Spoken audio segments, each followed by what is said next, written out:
Good morning, everyone. Welcome to Engage TV, formerly known as PR TV. I'm your host, Harrison Kratz, and I'm in Washington, D.C. today at the Washington Post with the college life and culture writer for the Washington Post, Jenna Johnson. How are you doing today, Jenna? I'm doing well. How are you? Very well. Thank you for joining me today. Oh, not a problem. Good. So we're just going to be talking a little bit about college life and social media, and also, what it's like to be a journalist in the digital age. So I think we're just going to dive right in. Actually, first tell us a little bit about your blog, Campus Overload, and how long you've been here. Just tell us a little bit about that. Great. I've been at the Post for about 4 years. I've been covering higher education for about a year and a half. And for about a year, I've also been running a blog called Campus Overload. So I'm one of those reporters, like a lot of reporters nowadays, who writes for the paper a few times a week and it writes for the web, once or twice a day. And I also tweet and do Facebook and all of these things. So you're totally capturing all the social media. Trying to. So my first question for you is that when dealing with college stories, do you deal with a lot of PR pitches, or is it mostly, investigative? Do you have to go to the schools to try to find new stories? How does that go? As soon as I took this job, my inbox traffic just went up so much. I think I get every press release from every college in the country, and a lot of press releases from PR companies pitching all sorts of stuff. Every once in a blue moon, I'll find a great story idea in there, but for the most part, I get my story ideas from, just like you said, going to college campuses, meeting with people, reading college newspapers, reading college websites, and just going and spending time on campus, talking to students. I always try to have many more student voices and stories than adult or administrator voices. Absolutely. So how, now both on a student level and university level, how have you seen social media change the way that, both sides communicate with one another and also to the university? How does that go now that social media and Twitter is into play? Totally. A lot of colleges had a very, college students were the first ones. Facebook was started for college students. But colleges themselves, many of them were very late to the game.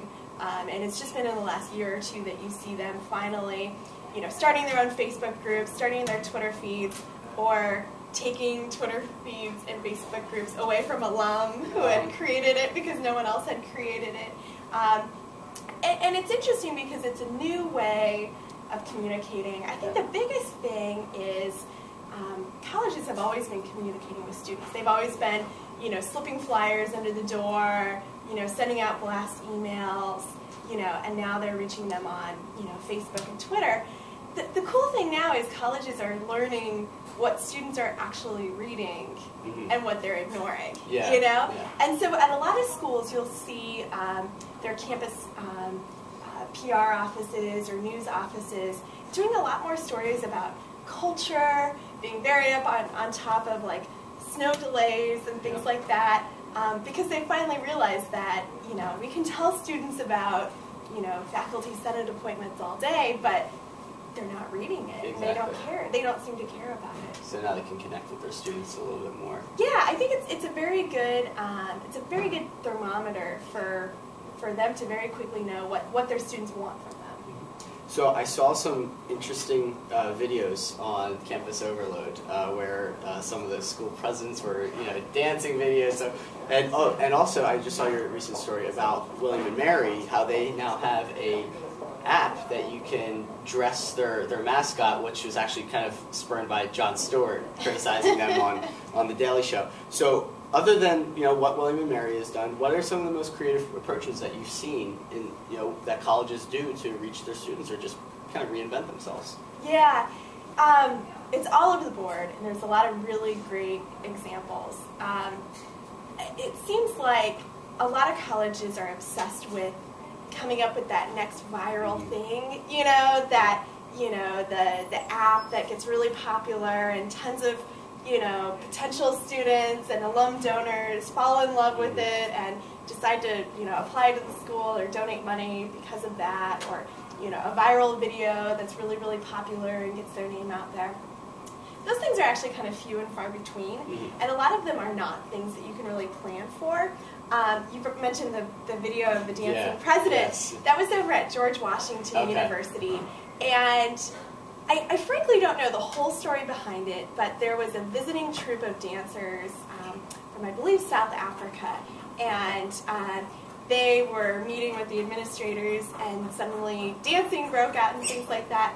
And the video is, you know, it looks like it was taken with like a point and shoot, you know. Who knows why it was even uploaded to the website. And instantly students were watching it. Someone remixed it so that instead of dancing to, you know, traditional African music, he was suddenly dancing to the song Shots.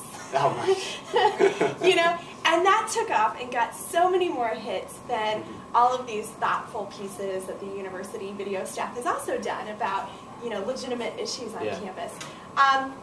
You can't really predict when something's going to be popular and what that really means for you and things like that. It's much better for colleges to be, in my opinion, focusing on the legitimate stuff that that their students need to hear and things like that. Boston University has done an awesome job of doing that.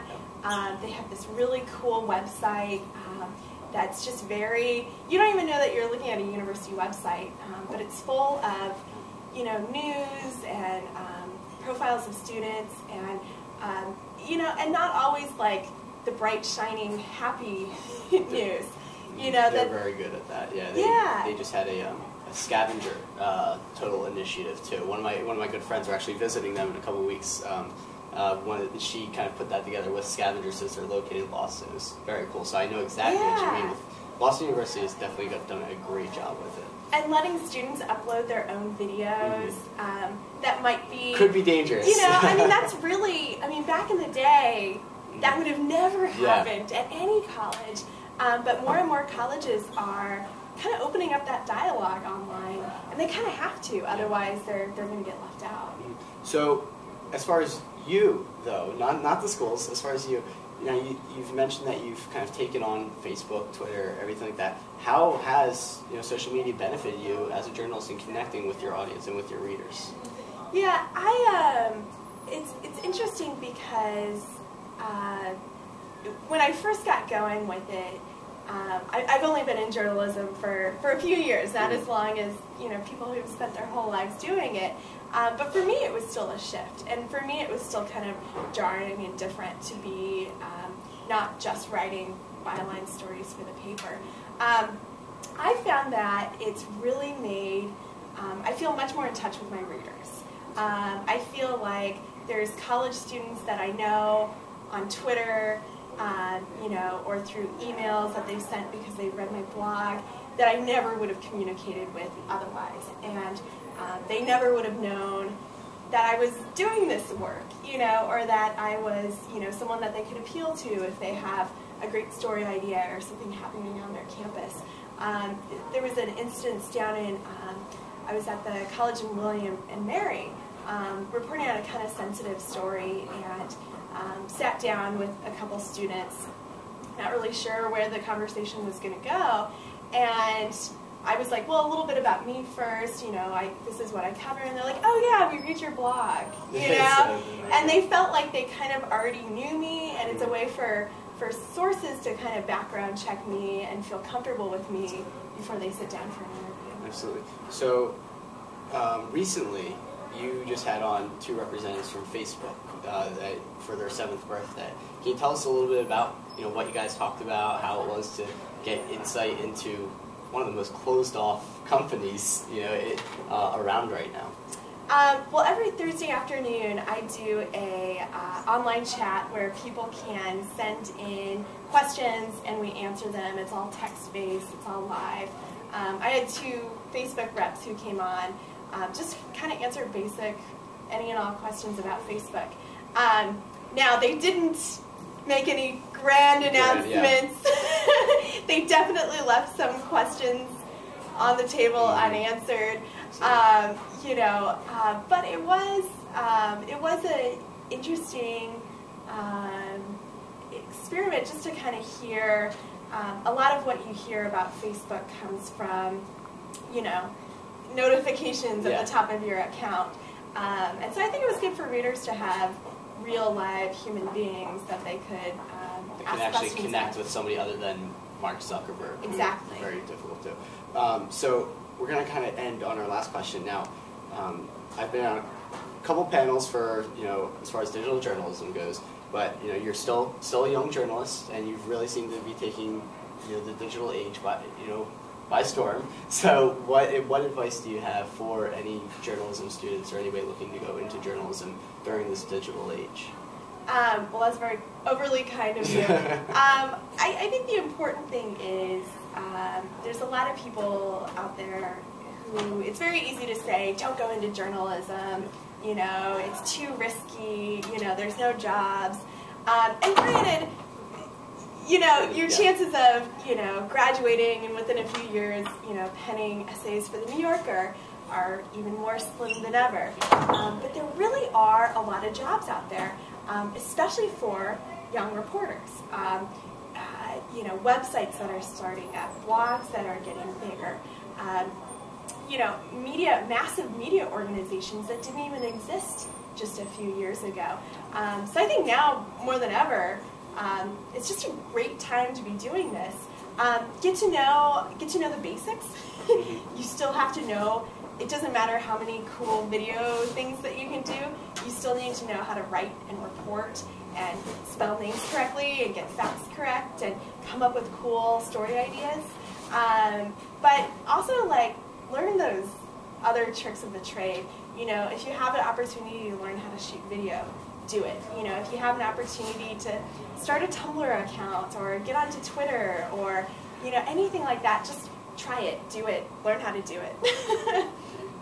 Thank you. Great, not a problem. So I think that wraps us up for Engage TV. This is actually our first episode of Engage TV in the States. We've actually had 2 episodes from Australia and Europe, so now we're finally back in the U.S. So I'd like to thank you, Jenna, for joining me. And you can follow Jenna on Twitter at WPJenna, right?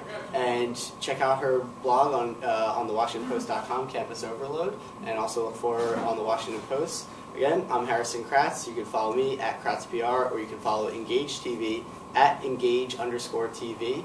And thank you for joining us again from Washington, D.C. I'm Harrison Kratz. This is Jenna Johnson, and we'll see you guys soon.